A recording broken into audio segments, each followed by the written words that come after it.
I speak to you now with a nearness that leaves no distance, like breath on a mirror, like the hush just before the first light touches the window. Hear me, beloved. I have watched you step through days that felt heavy and nights that hid their answers, and still you kept moving, even when your heart wanted to be still. You have wondered whether I see, whether I remember the small pledges you made when no one was looking, the whispered promises you held on to when the room grew quiet and the world grew loud. I have counted them all. I have kept them like seeds in my palm. I have watered them with timings you could not see. And now the hour gathers itself like a tide, steady, certain, unstoppable. Tomorrow, on the 16th day of October, what has been circling you like a hawk will finally land, and what has been knocking lightly will press its knuckles to your door with purpose. I tell you this so that your heart will not mistake my suddenness for chaos. My suddenness is not chaos, it is a plan arriving on time. Archangel Michael stands beside you, not as a story, but as a sword in the air and a shield at your side. He has tried to nudge you, to stir your spirit while you slept, to tilt your eyes away from the distractions that promise brightness and devour peace. He says he is tired of whispering while the world screams into your ears. He says the hour for gentle hints is closing and the hour for unmistakable clarity is opening like a gate you will not miss. He says to open what I am giving now, to hold it with both hands, to look at it before it vanishes into the noise of 1,000 unimportant things. Because the unimportant things masquerade as urgent, but I am the Lord of times and seasons, and I am telling you which urgency is real. You have feared that the window has already closed, that you missed it, that the insult you endured, the delay you tolerated, the step you didn't take, became the whole story. No. I kept the page open. I bent the corner down so you could find your place. I preserved the ink from fading. Your story did not end, it learned to breathe underwater. When you felt you were drowning, I was teaching your soul to discover the lungs you didn't know you had. Now I send breath in a different form, a call to move, a pull to stand, a compulsion to throw away the garment whose shape no longer fits you.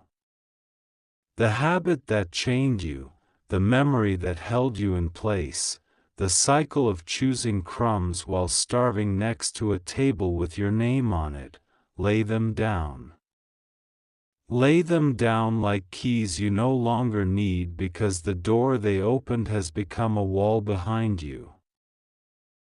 Tomorrow is not merely another date to your calendar. It is a hinge. It is the turn in the road where the landscape finally makes sense. I am releasing a sequence you could never have engineered, the message you didn't think would arrive, the person who resisted and then softened, the opportunity that refused to admit you, now opening like a curtain to reveal the stage already set. Do not measure my movement by the volume of applause, measure it by the peace that arrives like a soft animal curling at your feet. You will know it by the quiet that settles inside your ribs, by the way your mind stops rehearsing arguments it will never need to use, by the way your chest no longer prepares for the next blow. That quiet is me. That quiet is a column of fire at night and a cloud by day. That quiet is Michael standing at your threshold, not asking politely but declaring, "Enough. This child belongs to the King." There has been a conversation about your life held in rooms you could not enter. Some of those rooms were in heaven, some were in hearts on earth that did not know how to bless you and tried to bind you. There is a name that has tried to write itself over your name, a label, a rumor, a verdict formed by people whose vision is smaller than your destiny. I am taking that name and scattering it like chaff in a high wind. I will not let that word follow you into the 16th. The only words that will cross that threshold are the ones I have spoken, chosen, healed, kept, sent, supplied. I am not sending you forward with rocks tied to your ankles. I am sending you forward with oil on your head. The oil will not be seen by everyone, but those meant to recognize it will stop mid-sentence, mid-judgment, mid-doubt, and treat you according to what I placed on you, not what they previously assumed. There is a piece of your heart that keeps checking the door you once closed, out of habit more than hope. Let it go. When the 16th dawns, let it be the day you keep your back to what drained you and your face toward what waters you. I will show you signs that seem small but will matter, a message that arrives at the precise moment you finally release the fear, a face you have not seen in a long time softening with sincerity, a thought that used to produce a storm now producing a clear sky.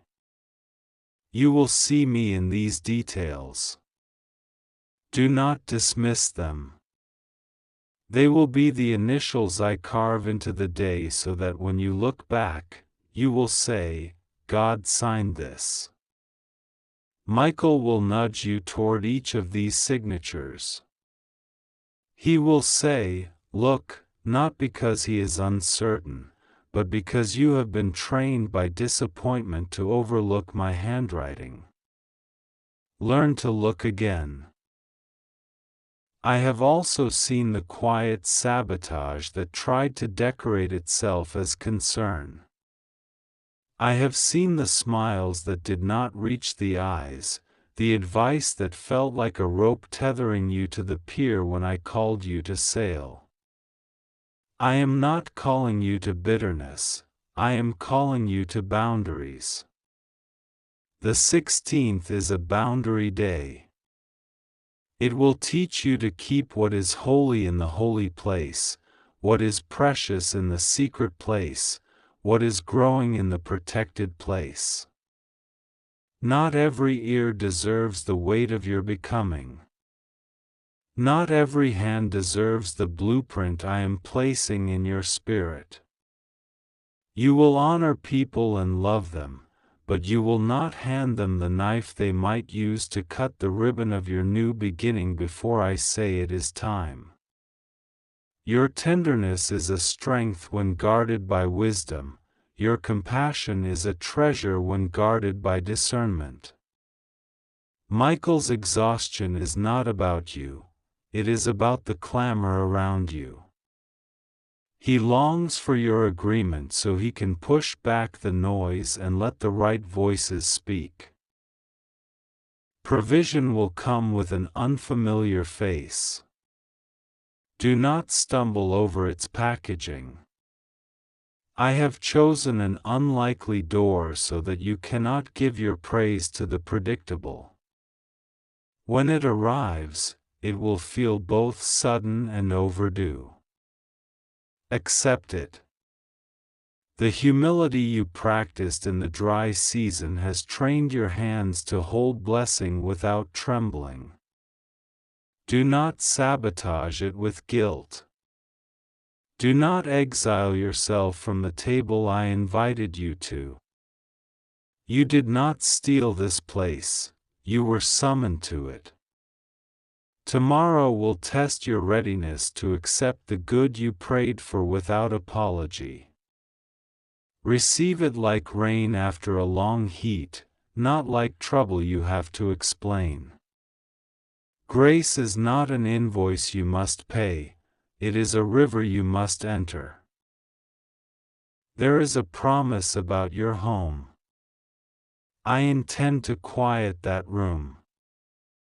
I intend to return laughter to a corner that forgot the shape of joy. I intend to sweep anxiety out of the hallway where it liked to pace. I intend to put a new song in the mouth that learned too many sighs. Prepare for this by removing what makes you heavy. Clean the table not just with your hands but with your heart. Open the window not just with your fingers but with your faith. The air will change. You will notice it first in your sleep. You will wake as if someone smoothed your forehead while you rested. That someone is my mercy dressed as the night. I will fold your fears like old garments and place them where moths cannot find them because they will no longer be needed. Forgiveness will visit you, not as weakness, but as a key. You have carried a ledger. You have used it to keep track of what was taken from you, of what was said and left unsaid, of what fractured your trust. I will not minimize your pain, I will metabolize it. Forgiveness is how I turn poison into medicine. It will not excuse what happened, it will release its grip on your future. On the 16th, let go of one thing you have used to justify your distance from joy. Put it in my hands. Say, this debt is no longer mine to collect. When you do, you will feel the click of a lock turning somewhere inside. A corridor will open. Some blessings cannot find you until you stop guarding the door against an old thief. Michael will stand at that door while you walk the corridor. You will not be unprotected while you release. You will be most protected in that surrender. You have asked me about timing and you have asked me about signs. Timing: the field is tilled, the seed is watered, the sun is appointed. You will not harvest grief from a plot I sanctified for goodness. Signs: I will speak in threes so you will not mistake coincidence for confirmation. 3 small alignments, 3 unexpected favors, 3 moments where an obstacle steps aside with no human explanation. These are not magic, they are mercy arranged with mathematics. When you see the second, do not panic when the third delays. It will come on the exact breath it is meant to come, not to test your nerves but to train your trust. Breath by breath, step by step, not in a sprint of panic but in a cadence of peace. The 16th is not a finish line, it is a starting gun.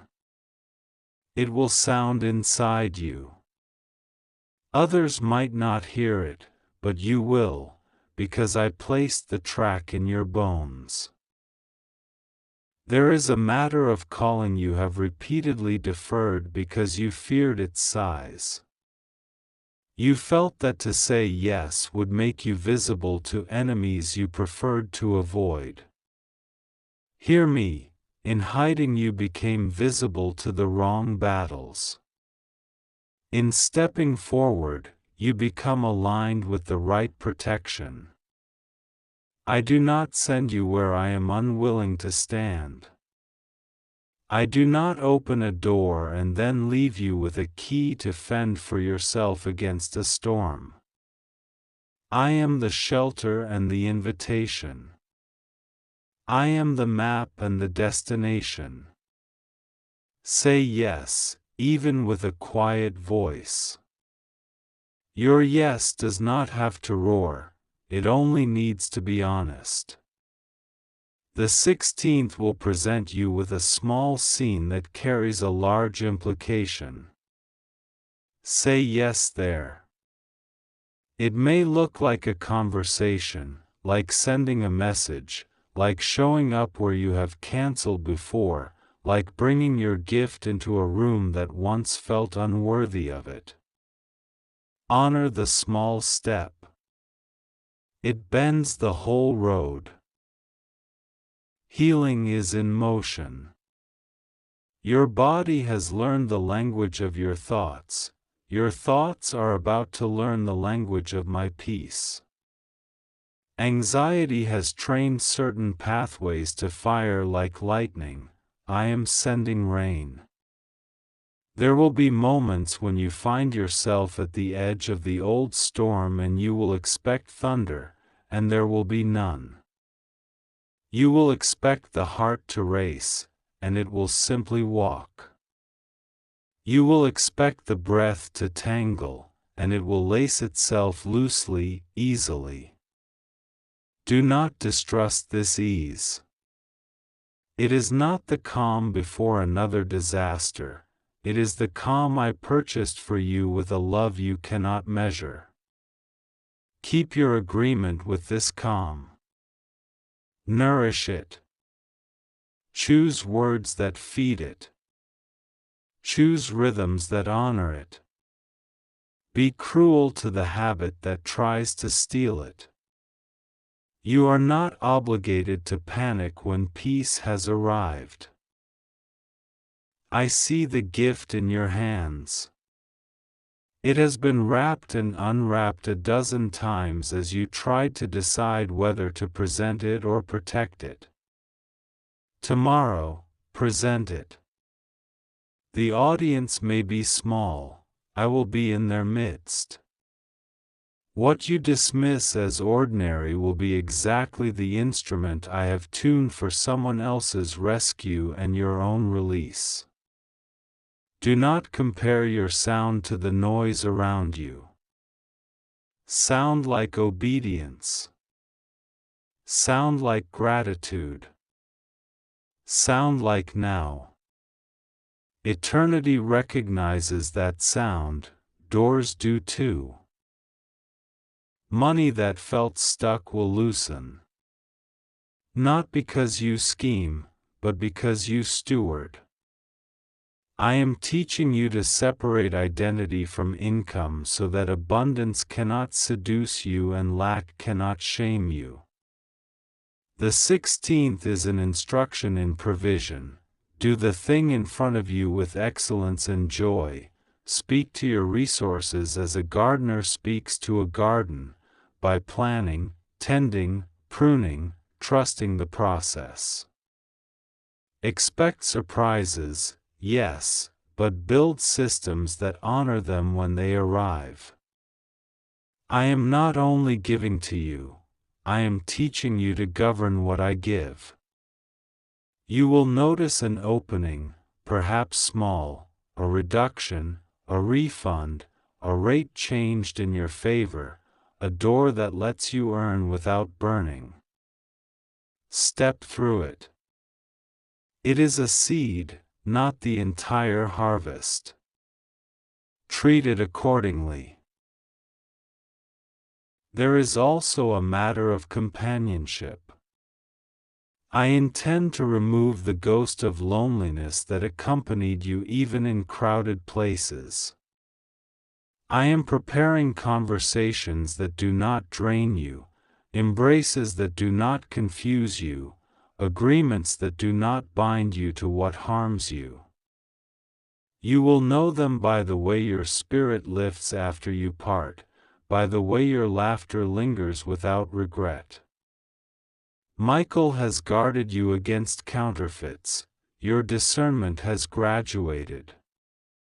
Receive what is real without rehearsing how it might disappear. Real things can stand your joy. Real things can stand my blessing. You have worried that your past made a legal case against your future. Know this, mercy has already entered the court. The evidence held against you has been answered by a cross that never rusts and a love that never tires. I do not consult your shame when writing your destiny. I consult my promise. I consult the breath I placed in you when I dreamed you up and said you were good. On the 16th, walk like someone whose record has been expunged in heaven.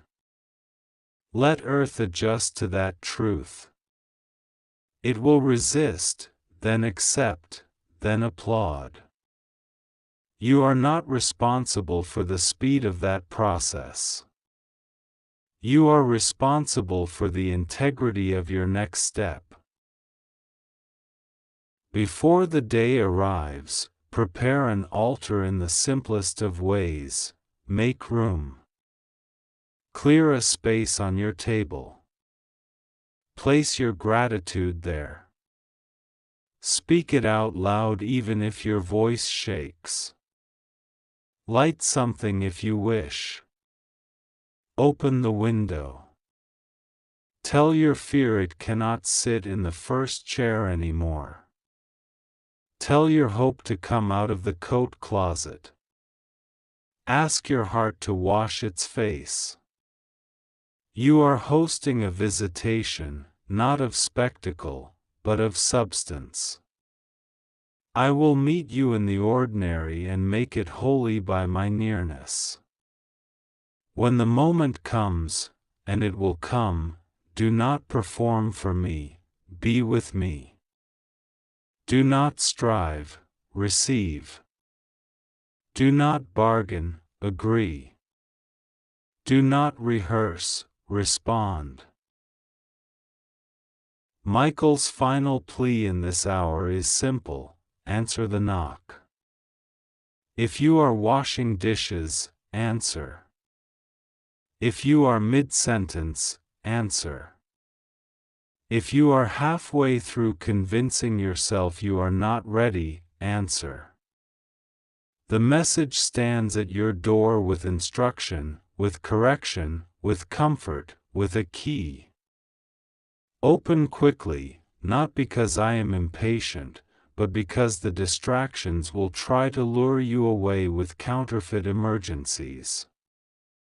Let them pass. Let them talk among themselves.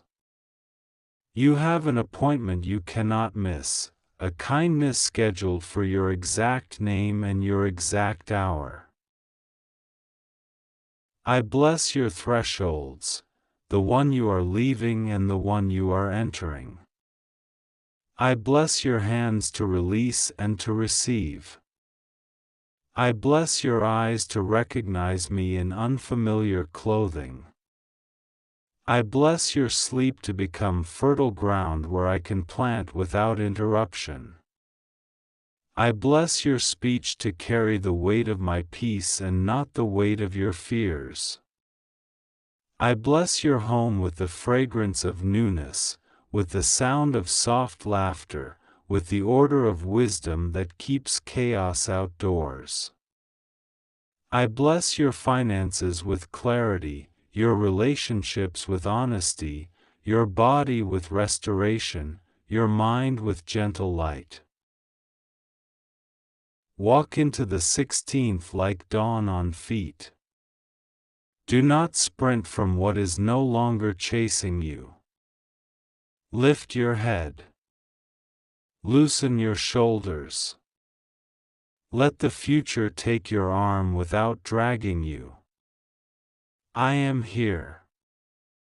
I am not a guest, I am the builder. I am not a rumor, I am the presence. You wondered if you could miss me, you cannot, not when I choose to stand this close. Open now, before this word fades into all the other words that want your attention and do not deserve your devotion. Open now, because you asked me to come and I am here. Open now, because Michael is done whispering and has started pointing. Open now, because the page is turning and history is waiting for your yes. Open now, beloved. And when you do, stay open. I will fill you without breaking you, guide you without shaming you, and carry you without taking your feet away from you. You will know it is me by the peace that does not argue, by the courage that arrives without shouting, by the way you finally feel at home in the life I gave you. Tomorrow, on October 16, 2025, 2 days from now in your time, a line will be drawn through your hesitation, and the air around you will grow heavy with meaning.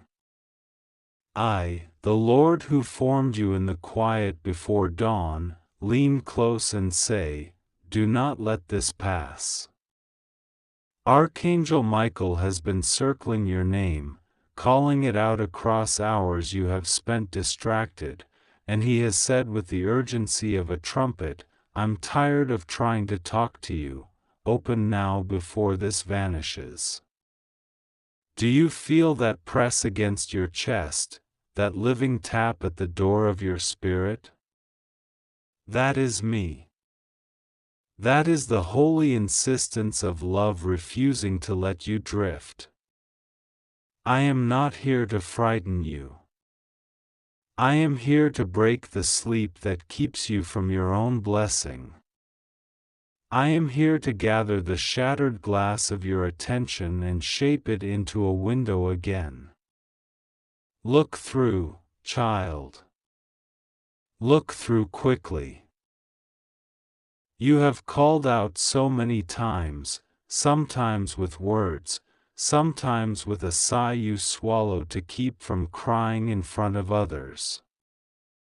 I saw the late-night messages you wrote and never sent, the prayers you began and abandoned, the questions you made a joke of because you were afraid to admit how much you needed the answer. I was there when you stared at the ceiling, bargaining with time and memory, telling yourself that tomorrow you would begin, tomorrow you would forgive, tomorrow you would say yes, tomorrow you would stop pretending that the ache was not real. Tomorrow has stacked itself like unread letters on your table. This is the letter I will not let be buried. This is the letter that speaks your name out loud. You have felt my nudges in ordinary places. A phrase in a song that had no business knowing you. A stranger's kindness that arrived like a hand steadying your shoulder. A dream that glittered on your pillow and then hid when the alarm rang. I have been composing a constellation out of these hints, and now I bring the stars close enough for you to touch. Michael has cleared a space around you. He has taken a stand against the whispering spirits of delay and confusion, and he is tired because you are so precious. He will not stop. I will not stop. But I am asking you to stop running from the voice that has been running toward you. Tomorrow, on the day you keep pointing at and calling later, you will be asked to put down what is false and pick up what is true. Do not say you are not ready. Read this line again, you are ready because I am with you. Read it until it burns through your excuses. I am not asking you to become someone else. I am asking you to come home to yourself, the self I dreamed before anyone wounded you, the self that remembers how light tastes on an honest tongue. The self that knows the difference between approval and love, between noise and guidance, between a promise made to keep you and a promise made to trap you. You know the difference. I am simply making it undeniable.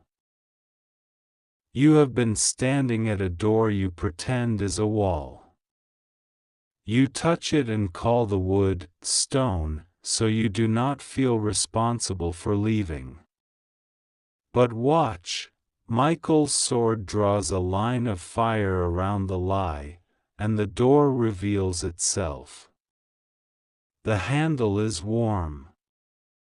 Turn it. On the other side is a life that does not apologize for being whole. On the other side is the conversation you have avoided, the boundary you feared would make you unloved, the yes you kept postponing until your heart grew stiff from waiting. On the other side is breath, and laughter that does not need permission, and a table where your hunger is not mocked. On the other side is time that is no longer wasted on people who love what you do for them but do not love the person you are. Listen to me with your whole body now.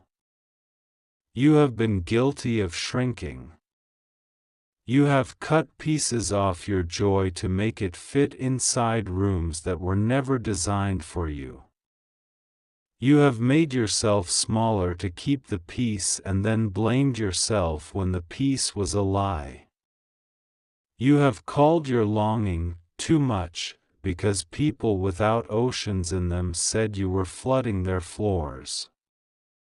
Hear me, your longing is not a problem to solve, it is a compass I installed. When it spins, it is pointing toward me. When it steadies, you will recognize home. Michael is impatient tonight because you have been patient with all the wrong things. You have tolerated disrespect from your own thoughts, telling yourself stories about failure before you even begin. You have negotiated with fear as if fear were a wise counselor rather than a thief who borrows your voice to beg for a prison. You have thrown parties for doubt and then cleaned up after it alone. Stop. You are not a hotel for sorrow that never checks out. You are a lamp I refuse to let go dark. I will trim your wick with honesty. I will pour oil where you thought none remained. I will set you on the hill you avoided because visibility scared you. You were not made to hide. You were made to carry flame. There is someone in your life whose words have been little knives disguised as compliments. You know who I mean because your stomach tightens when you replay certain conversations. On October 16th, choose silence with them and choose speech with me.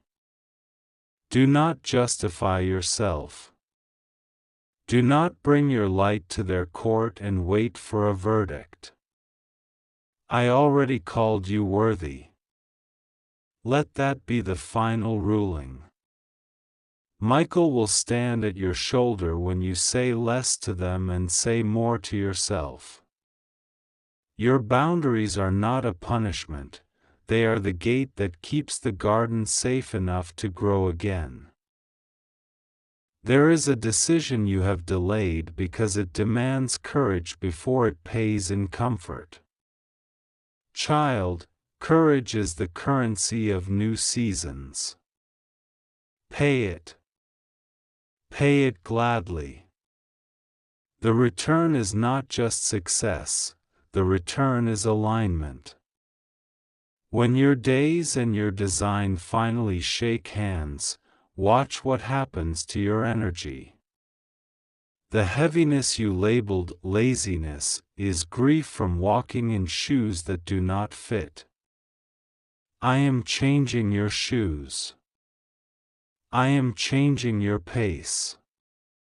I am changing your route to the one you should have taken when you first heard me call. There is no shame in starting again. Shame is the chain that pretends to be a mirror. Smash it. Look at me instead. I am the truest reflection you will ever see. I know you feel the tug of what ifs. What if you are wrong? What if you leave and loneliness finds you at the door? What if you try and stumble in front of everyone? Hear me, if you stumble while obeying, you stumble into me. If you are wrong while seeking me, I will shepherd your steps back to right. If loneliness visits, I will sit with you until it forgets your address. Your task is to move, my task is to catch and carry. Do not reverse the roles. Do not demand guarantees from the future before you offer trust to the present. Trust is your key. Use it.